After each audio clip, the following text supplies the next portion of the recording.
cita penuh semangat di dada. Dalam persatuan kami berjalan, menggapai masa depan penuh harapan. Spenasi selalu jaya. Pembelajaran Bahasa Indonesia di kelas 9C SMP Negeri 6 Temanggung menggunakan media board game yang dirancang untuk meningkatkan kemampuan menulis teks deskripsi berbasis budaya lokal. Bersama guru Bahasa Indonesia, Indraswati SPD, yang berkolaborasi dengan Ari Suryawati Setio Caesar SPD MPD, dosen dari Universitas 11 Maret UNS, sebagai observer. Penggunaan media board game dalam pembelajaran ini bertujuan untuk mengeksplorasi kebutuhan pembelajaran menulis teks deskripsi berbasis budaya lokal melalui integrasi media board game di SMP. Melalui media ini, unsur simbolik dan metafora budaya lokal dapat diintegrasikan secara langsung dalam pembelajaran. Permainan ini dirancang dengan memuat unsur budaya seperti motif batik, cerita rakyat, dan simbol tradisional lainnya. Dengan pendekatan kreatif ini, siswa diajak untuk menulis deskripsi yang kaya makna dan terhubung dengan kearifan lokal. Media board game tidak hanya membuat pembelajaran lebih menyenangkan, tetapi juga mendorong siswa berpikir kritis dan kreatif. Mereka tidak sekadar bermain, tetapi juga menggali nilai budaya dan menuangkannya ke dalam tulisan.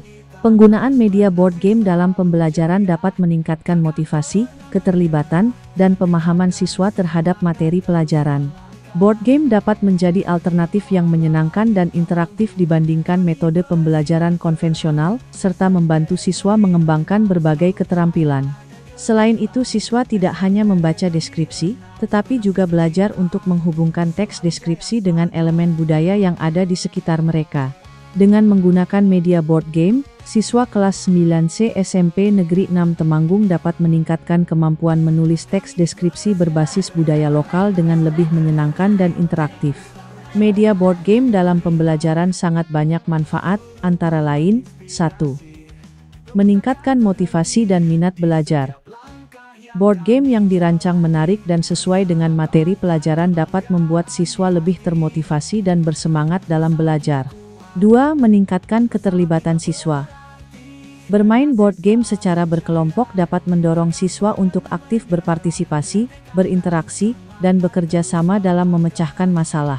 3. Mengasah keterampilan kognitif. Board game dapat membantu siswa dalam mengembangkan berbagai keterampilan kognitif, seperti pemecahan masalah, pengambilan keputusan, analisis dan penalaran. 4. Meningkatkan pemahaman materi. Melalui permainan, siswa dapat belajar konsep-konsep baru atau memperdalam pemahaman mereka tentang materi yang sudah dipelajari. 5. Membangun sikap positif. Board game dapat menumbuhkan rasa sportivitas, kerjasama, dan kejujuran pada siswa. Dan yang keenam, menciptakan suasana belajar yang menyenangkan. Penggunaan board game dapat menghilangkan kesan monoton dalam pembelajaran dan menciptakan suasana yang lebih santai dan menyenangkan. Pembelajaran inovatif ini dapat menjadi model yang relevan untuk menguatkan identitas budaya sejak bangku SMP. Kolaborasi antara guru dan dosen ini diharapkan dapat meningkatkan kualitas pembelajaran bahasa Indonesia di SMP Negeri 6 Temanggung dan menjadi contoh bagi sekolah lain.